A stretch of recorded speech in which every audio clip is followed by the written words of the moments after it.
On today's Locked On Nationals, we've got some big news regarding the Baltimore Orioles. Not big news, but what could be big news potentially. I'll get you up to speed after this. You are Locked On Nationals, your daily Washington Nationals podcast, part of the Locked On Podcast Network, your team every day.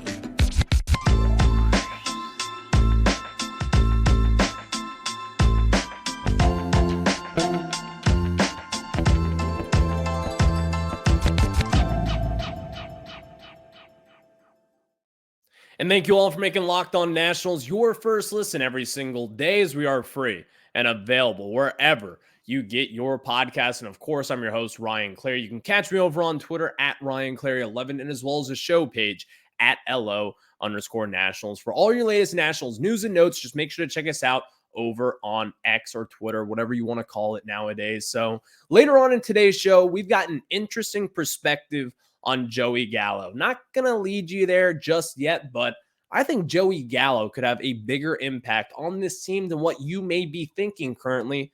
I've got a Yankees fan, a good friend of mine who I think has got a little bit of a different perspective, but he's got some knowledge on Joey Gallo. We'll discuss that a little bit later on in today's show. Then second segment, just kind of getting back into the Lerner ownership group. We all know what has been happening. We know what has been transpiring over the last really almost 2 years at this point. What's going to happen? An opinion, if MASN were to be settled out, which we all know the issues there that we're going to get into in the first segment, if MASN was settled, do we want the Lerners to sell? Got a different perspective on that as well for that second segment. But again, we're going to get started on some relatively pretty big news regarding the Nationals. Or not news, I should not say it's news because it's not really news just yet. But more importantly, it's kind of something that could be leading to better days ahead for this Washington Nationals team. I'll tell you what that is after we tell you guys about our friends at FanDuel. And today's episode is always brought to you by FanDuel. Make every moment more. New customers join today and you'll get $200 in bonus bets for your first bet of $5 or more wins. Just visit FanDuel.com/lockedon to get started. And we're going to get started here today with kind of discussing this big picture, kind of newsy stuff with the Orioles. If you aren't aware already, the Baltimore Orioles will be selling to David Rubenstein. Used to be in the running for the Nationals when they were going to be selling, which they still kind of are selling, but he was in the running with Ted Leonsis as well, and they were going to be partnered taking the Nationals, buying the Nationals, and then who knows what would have been happening after that. Since then, he has moved on. Ted Leonsis has also moved on. And then David Rubenstein has bought the Baltimore Orioles, which also has led to him buying MASN, Mid-Atlantic Sports Network. And if you aren't aware just yet, MASN has always been this big debacle in DC. MASN has been kind of the thorn in the thigh of the Washington Nationals for quite some time now. And the reason why that is because going back to 2005, when the Nationals got into town, or 2004, whichever year it was at this point, when they got into town, Baltimore was also part of DC. If you're watching and if you're above the age of 25, 30 years old, you grew up an Orioles fan. I grew up an Orioles fan. And once the nation's capital got a team here, it was the obvious answer to go over to the Nationals. I'm from Virginia, Northern Virginia resident, been here my entire life. I claim DC. That is what I root for. So now with all this said, it came out today from Matt Weyrich, our old buddy, from NBC Sports Washington, is now writing with you-know-who, the Baltimore Banner up in Baltimore now, has moved up there.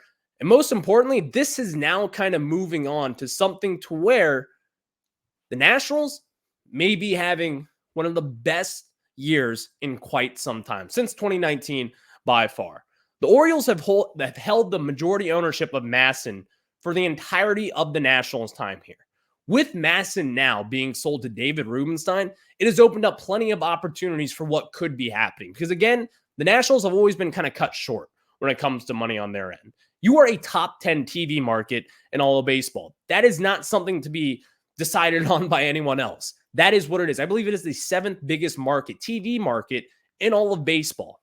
That just kind of goes to show you the kind of money that they should be generating, in which baseball games, when they're broadcasted 162 games, think of all the money. Think of all the viewership that baseball gets. That is one of their main sources of income that the Nationals just simply have not had for quite some time now. Now you get back on this process here in which the Nationals, They could take advantage of it. They could go this route, and they could just simply make more money off of it if things were to transpire. Now, here's the big thing about this. Matt Weirick wrote this story, again, who has moved up to Baltimore, now covering the Orioles, used to be covering the Nationals here. And in this big story, he kind of dropped some news about Rob Manfred down at the owners' meeting. And this was a quote directly from Rob Manfred when asked about the structure of Mid-Atlantic Sports Network and as well as kind of what it could mean for the Nationals and their rights and their TV deal rights. Quote, "Change always produces opportunity," Manfred said during a news conference at the Four Seasons Hotel following the quarterly owners' meetings. Quote, "We'll see. We'll see." If you're a Nationals fan right now, you've got to be ecstatic. You just simply have to be ecstatic because this is kind of the thing that has always held back the Nationals and which has kind of held back the Nationals from selling as a whole as well. One of these things, if you look at the Dodgers, obviously you're in LA, you're in a massive market there that reaches millions and millions of people. You're up in New York with the Mets and the Yankees. That broadcast reaches millions and millions of people as well. The Nationals, they aren't on that level, but they're also considered a very big market considering they're in the top 10 in all of baseball. Number 7 or number 8, I believe, in all of baseball. So if you were to talk about just all the things kind of holding back this national sale and what could be happening, number 1 is the Mid-Atlantic Sports Network. If the Nationals were to get freed from this deal, it opens up an entire world of possibilities to come. And a lot of those different things, number 1, it opens up the sale of a team because this is what has held back the Nationals. Back when the Nationals, and the Lerner family and specifically, back in 2022 when they first announced that they were exploring a sale, a lot of people always kind of thought it was going to be a done deal. I still think at some point in time they could be selling the team, but still 2 years later at this point, there's really been no movement. There's been an offer by Ted Leonsis, but at this time, you just have to think it's been declined. The Lerner family, they've always been smart business people. They're billionaires. They're smart. Whatever we want to say about it, they're smart people. What has been happening for nearly 10 plus years, fighting in court over annual right fees with the Mid-Atlantic Sports Network and with the Angelos family, that is no more. This has opened up the possibility for a whole different generation of Nationals, really just TV rights and earned revenue, and which could then go into this baseball operations here, which has been lacking over the last few years. Because think of it this way, a top 10 market in all of baseball. Your payroll should generally be in the top 10, which it was for a majority of the 2010s there. But since then, kind of over the last few years post-pandemic, you all know what the kind of deal has been. The Lerner family has not necessarily spent their money, and they have not spent their money in the best ways possible. They have been behind in a lot of different ways as far as payroll goes. And ultimately, this kind of stems, in my opinion, mostly from this MASN debacle. Some people like to say, well, they don't spend their money. They don't do it. And it's like, yes, they don't. But also, why? Why haven't they spent their money? The Mid-Atlantic Sports Network is why they have not, in my opinion, spent their money in their best way possible. So going forward now, if the Angelos, or David Rubenstein rather now, who now owns the Mid-Atlantic Sports Network, there is a whole different room of possibilities for what could come now. Because again, nearly 10 plus years fighting in court. The Nationals, they are owed a certain amount of money, in which really TalkNats put this out perfectly. He wrote in his blog today, it's like supplementing a free $10 million out of the Nats' pocket if you do the math. It's not right. And again, that was from TalkNats there. Good nugget there. That is not good. That is not good by any stretch of the imagination as far as any owner of any sort of team. Think about it. The $10 million may not be seeming like that much if you're a billionaire, but still, the Orioles in this case, and which TalkNats also noted in this, they've been overpaid by $30 million a year because of that quote-unquote equal annual payment clause that the Nats own 33% of MASN. When you are a massive market like DC compared to Baltimore, you're getting less revenue than the Orioles, something's not right here. Baltimore is not a big market. It's one of the smallest markets in all of baseball. The reason why they haven't been spending money, well, you're a small market team. Compared to the rest of baseball, you're probably going to be in the lower half of spending money. Not the Nationals in this case. That is why it's a bigger problem here than what it is in Baltimore. People can talk about, oh, the Orioles don't spend. Well, you're a smaller market team. Here in DC, you're supposed to be spending the money. We have not had that. And I think with this now hopefully being settled at some point in time, this could open up many different possibilities, of which number one, the Lerner family and the Nationals, they get the money that they are owed. That is number one. And also number two, this could open up a sale of the team once again. And the Lerners, they didn't sell in the first place because they weren't getting an offer in which they felt was the right value for this team.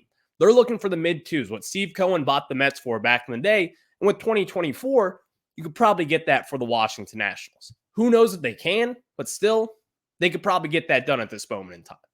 So now it kind of opens up this discussion here, in which I kind of want to get into. We've kind of discussed this over and over again. If you're an everydayer, you've probably listened to this before. Opinion. If the Nats and MASN and the Orioles get resolved, if MASN were to sell, if the Nationals were to finally get the right revenue and maybe were to bounce and go to Monumental Sports Network or name that local TV, what would happen? And if they were, should the team still sell? We'll discuss that, and I'll tell you my opinion on the Lerner family after we tell you guys about our good friends over at Ibotta. And guys, when we talk about Ibotta, you need to know that the new year for many people means resolutions to save money. So stop shopping without getting anything in return and start getting cash back on every purchase you make with Ibotta. Ibotta is a free app that gives you the most cash back every time you shop on hundreds of items, from groceries to beauty supplies to toys, so you can make sure you're beating inflation no matter what you're purchasing. And the average Ibotta user earns $145 per year. That could cover the cost of an entire shopping trip. But that flight that you've been eyeing, that game you're trying to go to, or the fancy dinner that you've been craving, other apps give you points that don't amount to much. But with Ibotta, just add your offers in the app, upload your receipt, and you get real cash so you can cash out to your bank account, PayPal, or gift cards. Right now, Ibotta is offering our listeners $5 just for trying Ibotta by using the code LOCKEDONMLB when you register. Just go to the App Store or Google Play Store and download the free Ibotta app to start earning cash back, and use code LOCKEDONMLB. That's IBOTTA in the Google App Play or App Store, and use code LOCKEDONMLB. And now we get back into it as the Nationals. Big news could be coming down the pipe here, maybe eventually here. If the MASN Nationals Orioles kind of debacle that has been over the last decade plus were to be resolved, should the Nationals and the Lerner family still sell the team? It's a tricky question. Let's start this out first. I think the Lerner family, they're not great owners. That's something that I'm not going to argue. They are not good owners by any means. But here's also the thing about it. I don't think they're as bad as people seem here. Maybe I'm just a beaten down Commanders fan, because you all know Dan Snyder has been in town for quite some time. He's now out. We're used to bad ownership here. I understand that point of it. But here's the thing. If the Nationals were to sell, you don't really know what you could be getting into. And if the Nationals were to sell, who is in the running? David Rubenstein was in the running at one point, as long as Ted Leonsis is going to be his partner, but I don't think David Rubenstein probably would have gone solo and bought the Nationals himself and taken total team control here. I don't think that would have been the case. I don't think that would have ever been the case with him. That is why he would partner with Ted Leonsis, which kind of brings us to another conversation. Let's just say this. If the Nationals were to sell today, it's safe to assume that it's probably going to be Ted Leonsis from everything that we have heard. If you're a Washington fan, a Wizards fan, or a Capitals fan, you may have mixed opinions on him. Certainly right now, Ted Leonsis is in a little bit of hot water as far as Washington goes, and fans from the Capitals and the Wizards, as he could be moving the teams to Virginia. But here's the ultimate thing, though. Is he a better ownership group than the Lerners at this point? Maybe. You could make that case a little bit. But also, on the other hand, he doesn't have to deal with MASN. He hasn't had to deal with the Angelos family over the years. Baltimore doesn't have an NBA team. They don't have a hockey team. It's always been theirs. That Baltimore market is the Wizards, and it is the Capitals as well. There's a lot of different things that kind of go into this issue here. Now, the thing is, with the Lerners, what has been happening over the last few years has been unacceptable. Put it that way. It's been unacceptable. Not spending, not having guys. When you have Juan Soto, Bryce Harper, Anthony Rendon, Trey Turner, all these stars that you have bred yourself, Juan Soto, I don't even know if I mentioned him in that case there.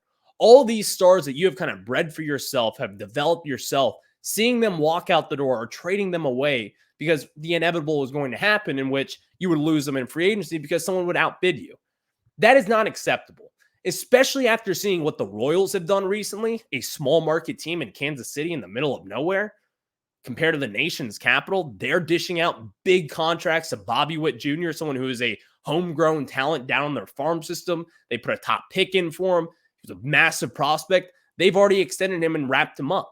The Nationals have not done that over the years. That is knock number one. Now, getting into it with the Lerners, personally, I need to see them probably go out at some point. I need them to see the other side of things here. And all with that said, they could probably spend money on their own. They could. Even with this MASN debacle now, they probably, definitely, what am I saying? They absolutely could have spent more money than what they have been over the years. But with this MASN mess as well, if it were to get resolved, would I want them necessarily to be just gone out of the way? You could talk me into them coming back here, not doing the best job, but also not doing the worst job. Because the thing is, whether we like it or not, they've had a championship pedigree over the years. The Nationals in 2012, they were built right. They were, under Mike Rizzo's leadership here. You can say what you want, but the Nationals, when it mattered most, when their team was ready to win, the Lerner family, they stepped up to the plate and they spent their money. They went out and signed Daniel Murphy, who a lot of people were saying was too much money given to him. It was great. They went out and they signed Jason Worth before 2011, and he did pretty damn well here, establishing a winning culture here. The Nationals, they've done all the right things under this Lerner ownership group. Now, with all that said, it has kind of been bad over the last few years. It's kind of gotten that rotten egg smell to it. It's not a good time here. A lot of Nationals fans are up in arms about this current situation, and ultimately, it just hasn't been a pretty process going forward. But with all that said, I think the Nationals, with the Lerners at the helm, they probably could get something done eventually. They could sell this team for maybe what they think is worth it. Because there's a lot of different avenues in which they could go and get more money at revenue into this team. You could, number one, sell the stadium rights. Why is Nationals Park still called Nationals Park and not name that sponsor? Geico, whatever it is. Capital One Park, whatever it may be. Why isn't that already in the door here? That is just one reason right then and there that you could look at and say, I'm going to need them to spend a little bit more money. Try to be a little bit smarter. And I'm sure there's a lot of business that goes into this as to why they haven't sold the naming rights, but there's a lot of different ways in which they could generate a little bit more value for this team. Number one of it, of course, is that we've talked about the first segment, is MASN and what they do there. But the overwhelming fact of that is, it's kind of out of their control. Major League Baseball, they've tried to step in the past, but still, what's in the contract is in the contract. Now, with David Rubenstein buying the Orioles and as well as MASN, that could kind of open up the door, and also not even to mention what with Bally Sports and what has been happening there. Eventually, Major League Baseball, they're going to uproot their regional sports network streaming channels and whatever they need to do here because Bally Sports is going under. We all know that. That's no joke. Something's going to happen eventually here. But with right now, what we can control at this time, I'm looking at the Lerners and saying, it's been a good run. Thank you for 2019. I just need some fresh eyes in the building here. I need someone to oversee this department here. And now, again, it brings up the Ted Leonsis discussion with whether you want Ted Leonsis, whether you want the Lerners. It's a fine debate, you could say. Both of them aren't necessarily great owners. They've kind of been overshadowed at times with Dan Snyder here. And now that he's out the door here and you have Josh Harris owning the Commanders, you kind of get to see what's happening with the Lerners and as well as Ted Leonsis here, as Ted Leonsis probably right now is not that popular amongst DC residents. You can have your opinion on him. That's not for here. You can check out the guys at Locked On Wizards as well as Locked On Capitals. They'll give you their Ted Leonsis takes. But sitting here today, I just need something. Show me something. Because the big problem that I've always had with the Lerners is that over the last few years, it seems as if they've had one foot in the door, but also one foot out. Meaning, Mike Rizzo has said they are committed as ever. That is a real quote that he said over the last year. What did they do this offseason? They didn't do all too much. So if the Nationals and the Lerners specifically, if they were to kind of get back into this thing, you could talk about all the different things that they have done well in the past, in which, let's be honest, they've done some good things. If the Lerners were to get the MASN deal situated under David Rubenstein, I think it opens up a big world of possibilities for what the Nationals could be once again. Because again, I'll say this, they aren't as bad as people think. They aren't. But also, they're not great. They're not good. They're a tick below average, in my opinion. Unfortunately, it's just gotten very loud over the years because of all the stars we've seen walk through the door. We'll just have to see what comes. But speaking of offseason additions that they have made, they did spend big. No, I'm kidding. Joey Gallo. I've got one interesting perspective. I think Joey Gallo could be a lot better than what people think. I've got a good friend of mine who may think otherwise. A Yankees fan, big diehard baseball fan, my guy Dylan Nadler. He's going to talk to you and maybe just kind of be the wet blanket of this conversation, you could say. My eyes are wide open to Joey Gallo. We'll discuss that after I tell you guys about our friends over at FanDuel. And guys, when we talk about FanDuel, you need to know that the Super Bowl is here, and happy Super Bowl to all who celebrate from FanDuel, America's #1 sportsbook. And if you're like me, Super Bowl Sunday is all about scoring the best seat on the couch, grabbing your favorite football snacks, and placing some super bets. What I love to do is I like to get little hot dog wieners. You can do all different things, buffalo wings, little buffalo chicken dip, whatever you want. And I go with FanDuel because FanDuel has so many ways for you to end the season with a W or 2 or maybe even 10. Not only you can bet on who will win Super Bowl 58, but FanDuel also has bets for which players will score a touchdown, how many points will be scored, and so much more. New customers join today and you'll get $200 in bonus bets if your first bet of $5 or more wins. Just visit FanDuel.com/lockedon to sign up. That's FanDuel.com/lockedon. Make every moment more with FanDuel, an official sportsbook partner of the NFL. And we are back here to discuss Joey Gallo with one of my good friends, Dylan Nadler. Dylan, here, let me just give some background here first. Dylan is my roommate. I'm Dylan's roommate. Dylan is a massive Yankees fan. He's born and raised here in DC, not a bandwagon Yankees fan. He's very legit fan. Very legit fan. We've had a lot of discussions about Joey Gallo in the past. So Dylan, first off, how you doing, man? I'm good, man. I'm happy to be here. It's a very fun new experience for me. Exactly. This will be a good time because Dylan and I banter a lot about Joey Gallo in the past. And you know what? I was like, we got to bring this to the airwaves here. Dylan's a big baseball fan here, big Yankees fan. Here's the thing.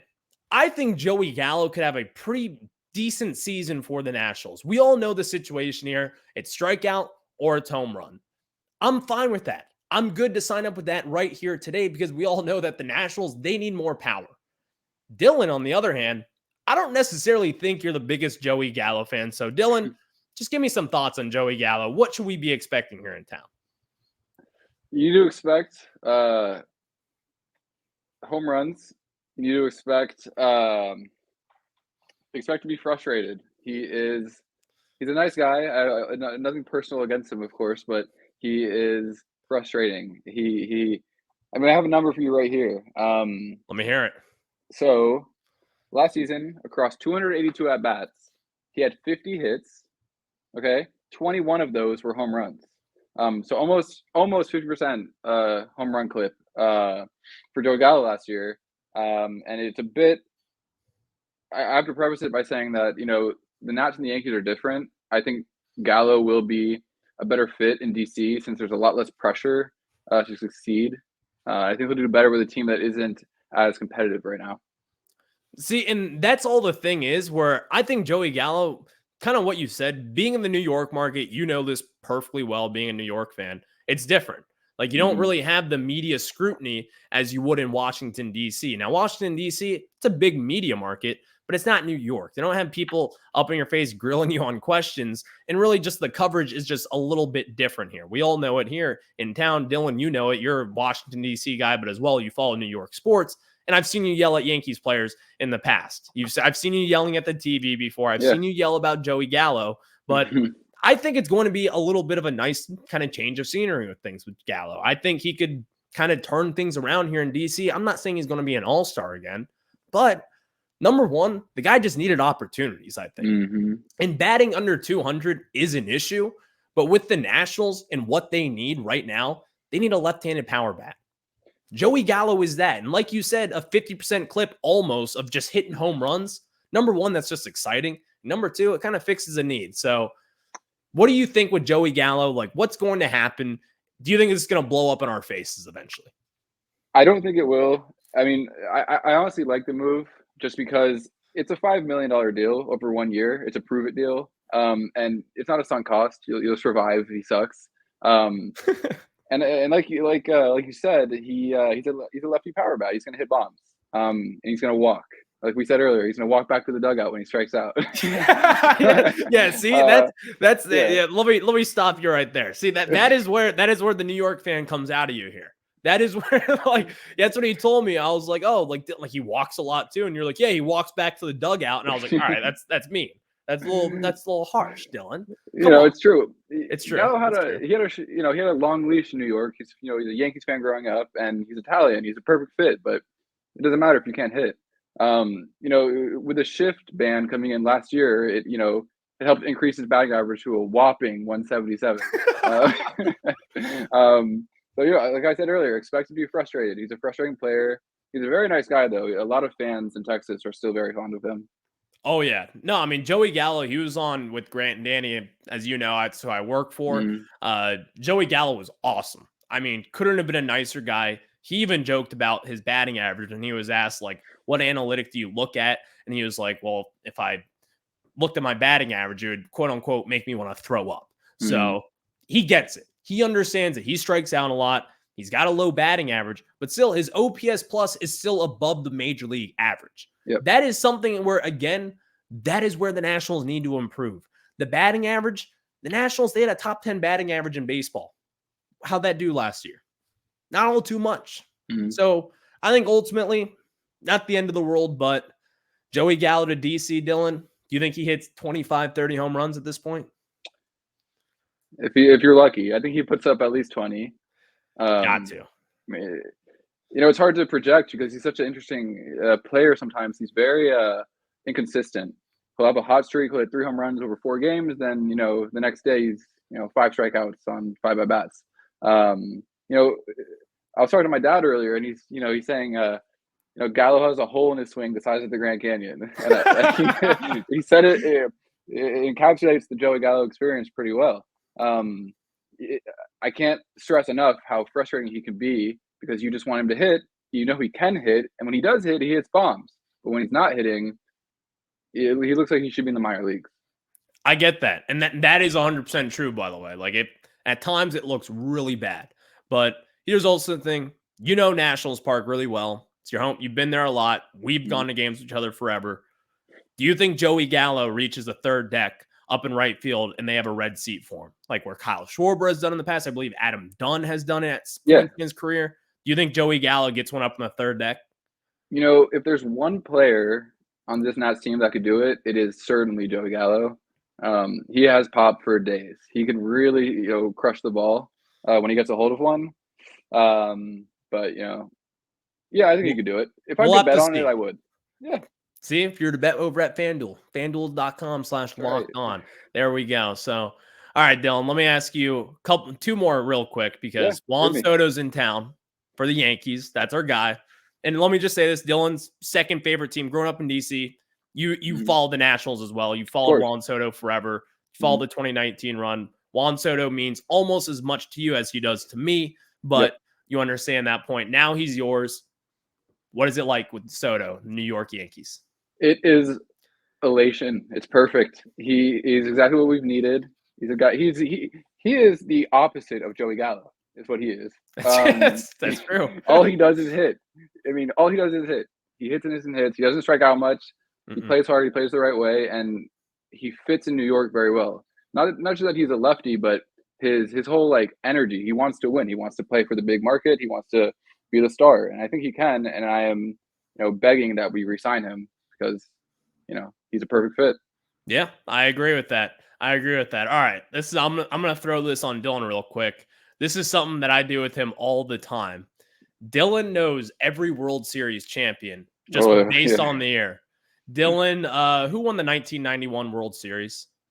Give me a tough one to start. I always hate 91. I know. All right. What about 93? Blue Jays. Blue Jays. Mhm. All right. We'll go one more here. Let's do 1981. Dodgers. Boom. And We could go 88. on for days here, but We could. we're up on the. I promise. I gave him the hard one first. I I think knew 91 was the Twins, if I remember correctly.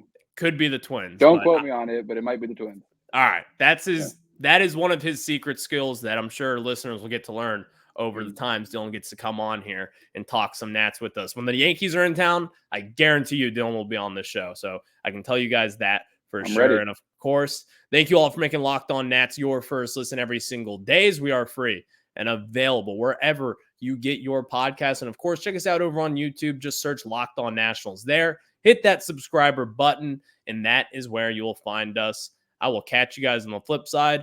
From Dylan Nadler, thank you for joining us, Dylan. And Thank for you. myself, Ryan Clary, I'll catch you guys on the flip side. Have a good one.